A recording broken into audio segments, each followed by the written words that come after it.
Welcome to Pesto Comics Audio Edition. This is the entry for September 4th, 2024. Con Journal. Let's go to the Fan Expo Canada, the weekend at the biggest comic convention in Canada. Before we begin, there's just over 2 weeks left in the campaign for From Parts Unknown. The campaign funded in a hurry, and now we're targeting some stretch goals. If you like what Luke Maroney has done with the joke variant cover, you want us to hit those goals as soon as possible. We're aiming for 200% funded or 100 backers, whichever comes first. If we hit both, you'll get even more in your package. And yet again, this was listed as a comic to watch by ComicsBeat. The better we do, the easier it is to get subsequent issues in your hands.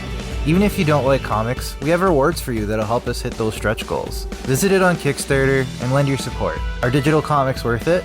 I wrote an article for Comical Opinions. You can find it on their website. It's about digital comics and how the music industry might give us a picture of what's to come in digital comics. And now, the weekend at Fan Expo Canada. I've been going to Fan Expo for over 15 years as a fan, and I think this might be the last time. I'll get to why. Just stay with me here. It's my hometown show. It's a 20-minute train ride from my door, so I really have no excuse not to go. I love going to all the panels. I always find value in listening to beginner-level stuff and getting advice that I've heard before, but from a different vessel. There's always a nugget here or there, even if 90% of it is something I already know. The most valuable thing for me is getting to meet creators I've built a relationship with online. Finally meeting in person and putting faces to names, plus picking up their books if I haven't already. With all that in mind, let's look what I was up to at this year's expo. Panels and Q&As. Self-publishing ins and outs. This was the first panel I attended at the show, and it set the tone for the whole weekend. At one point, Keith Gratcho picked up the TO Comics anthology, The City We Chose, and I took the opportunity, raising my hand, to mention that I too was in the same anthology. I asked how to best leverage that. Keith's answer was that the best thing that comes from being in an anthology like this is you have a connection with other creators within it. And I took them up on that by visiting his table later in the day. Ghost Machine and the Kubert School present Breaking Into Comics. This panel was more or less the Francis Manipul show. If you're going to learn how to break in from anyone in Toronto, he's probably one of the best. He's done so much with DC Comics and his indie comics that you can't help but listen when he has advice to share. Although a lot of his tips were primarily for artists, there is a lot to learn even as a writer or an indie comics publisher. Cyberpunk fiction in anime, literature, film, and games. This panel got me out of bed early, which was frustrating as it could have been a blog post instead of a panel. It was a really robust history of all the cyberpunk tropes and themes that you can find, trying to define just what is cyberpunk. However, it ran out of time quickly, and it never got to the main point of the whole panel. That was a bit frustrating. It did inspire me to dig deeper into the genre, as it's something I've always wanted to write. This gave me good context of where to look to make sure I do it right. Spotlight on Scott Snyder. This was, unsurprisingly, the highlight of the weekend, panel-wise. Scott pretty much monologued his way through the whole session, to the joy of everyone there. His enthusiasm for Absolute and DC All-In was absolutely infectious. I'm more excited than I've ever been, and that's after being at the DC All-In panel in San Diego. I was hoping to get an opportunity to thank Scott for his advice on the TO Comics entry Il Pescatore, but I didn't get the chance as he was mobbed as soon as the panel was over. The line for his table was 200 strong the whole time I was there, so I'll have to save it for the next Zoom call. Marvel Comics Writers Assemble. What was surprising about this panel was actually how much they talked about DC. Everyone involved in the panel worked there at some point in their careers, and it was mostly used to contrast the differences between the big two. The main point being that Marvel has an ongoing continuity, where DC does a crisis-style refresh from time to time. Plus, the Marvel timeline is 5 to 10 years over their entire history. It's World War II, 5 to 10 years in the current era. The best explanation I heard for why they feel different was from Mark Guggenheim. He paraphrased Justice Stewart's, "I know it when I see it." That's really how I've always felt about Marvel. Something is clearly different, even though I can't put my finger on it. And though I appreciate everything they do, I've always found myself at home with DC. Sketch duels. One of the best events that Fan Expo does over other conventions is the sketch duel. They get 2 or more artists to draw live, either using crowd feedback or something they chose themselves, and it usually becomes a pretty interesting conversation. You can learn a lot about what their influences are and how they got into the business, and at the end of it, you get some interesting drawings.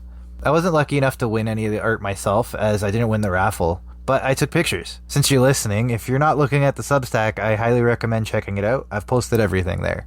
The hall. There's usually a good sale or two from the vendors on the floor at Fan Expo. I was able to fill in a lot of gaps in my backlist. I've been collecting the Superman Triangle era, and found a bunch of those. Same with the third volume of Green Lantern.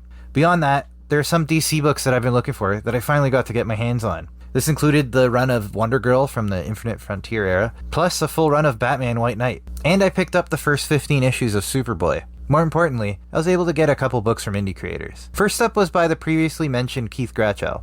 His Saltwater series looks incredible, and it seems to be right up my alley. It was an easy buy, though I had to do the "I'll be back Sunday," but I actually meant it. He's really a great dude, but don't take my word for it. You can catch him on My Sketchy Goodness every couple of weeks.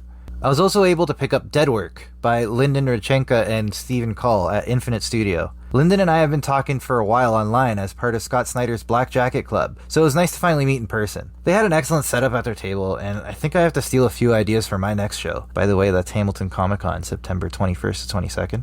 Outside the con. Returning to the Silver Snail. When I first returned to being a Wednesday Warrior, I was in college at the Toronto Film School. At the time, it was located in the CBC building. The Silver Snail became my go-to store. They would do a sale every Saturday at Fan Expo from 9 p.m. to midnight, and I hadn't been there since they did those on Queen Street before moving to Yonge and Dundas. Now they're back on Queen Street, albeit further west, and I was happy to go there and pick up some more books. Even more of my Superman Triangle collection was completed. A Toronto Indie Authors Conference meetup. Before that, I did something that wasn't related to the Fan Expo experience at all. Last April, I went to the Toronto Indie Authors Conference. I met a few cool people there, but the experience didn't end that weekend. There's a group of us in a Discord server that have been keeping the good times going. Specifically, one member, Nick, has been coordinating get-togethers and writing sprints, and I finally got to attend one. I really felt that everybody's coming at this from different angles. There's room for all kinds of stories and methods, all while being in the same industry and learning from each other. When you're online, it feels like you're all doing the exact same thing and there's too much competition in your sector. You can really see that there's actually space for everybody. We'll probably be doing it again in the next couple months, so I'll be excited to see everyone and meet even more new writers. About that headline. It was a bit of an inside joke. If you're from Toronto or the surrounding area, you know I'm referring to the Canadian National Exhibition, or the X. It runs the same time as Fan Expo, but you wouldn't know it if you're at one event or the other. Toronto has a real ability to compartmentalize events. I always make it to the CNE at least once as a Toronto FC season ticket holder. This year, I got the pleasure of going 3 times for games and concerts. It's been a fun, expensive experience. So, are you really not going back to Fan Expo? I started this post by saying it's probably the last time that I go to Fan Expo. As a fan. That's the goal, at least. I'll be gunning to get a table in Artist Alley next year. Down the road, I'll aim to be an invited guest. The Toronto comics subculture is vibrant, and I want to continue to grow my part in it. If I somehow don't end up landing a table next year, I'll probably still just go for 1 or 2 days so I can say hi to everybody. Going for a full weekend is likely not in the cards any longer. I love going to all the panels and sketch duels, but realistically, I just end up using my time to spend a bunch of money on backlist DC stuff. To that end, I've already applied to Toronto Comic Con in March, along with Fan Expo Vancouver in February. We'll see how it all plays out, as it'll give me a good sense of how everything runs behind the scenes with this organization. I'm not done being a fan in general, though. One of the best things about comics, more so than any other creative industry, is that you're actually encouraged to be a fan of the thing you're in. When I was on the film side of things, it was almost a badge of honor to say that you would like to work in film or TV, but you actually don't have the time, or worse, the desire, to watch any of it. That's kind of an exhausting concept. If you're a fan of the thing that you're working in, I imagine you make something better than if you ignore it entirely. There's something about knowing what works and what people are into. That's encouraged in comics more than anywhere else. Well, con season is far from done for me this year. The biggest shows on my schedule, Fan Expo and SDCC, have passed, but there's still a lot of big shows coming up, including Thought Bubble in the UK. I'll be tabling there, kissing hands and shaking babies. Meeting other creators and fans makes this all worthwhile. I'm excited to do it more than ever going forward. Well, until then. Here's what's coming up next. September 11th, Pumpkin Spice season. It's about comics, I swear. And September 18th, you can take the kid at a film school. My history with the Toronto International Film Festival. And September 25th, to the Hammer and back again. Tabling at Hamilton Comic Con. And that's it for this week. Thanks again for listening. I really do appreciate it. Once again, we do have an active campaign going on with From Parts Unknown. It could definitely use your help. We want to hit these stretch goals. We want to do as much as we can to get everyone who backs as much as they possibly can. And more importantly, this is number 1 of a series. So the better it launches, the easier it gets to actually see the series through. we finished issue 2 so far, even though issue 1 is what's on sale right now, and we're starting issue 3, so this is going to happen. It's not one of those things that's going to drop off halfway through. So if you want to support, you have my word that it will be finished, and you will have a completed story in your hands, and it'll be done relatively quickly. We'll get this thing done really by the midway next year. You should have the entire story. So we're really trying to keep that schedule going and keep everything good. So we could really use your help in launching strong. So once again, please visit Kickstarter from Parts Unknown and yeah, show us your support. Thank you very, very much for listening, and we'll talk to you next Wednesday. Thanks.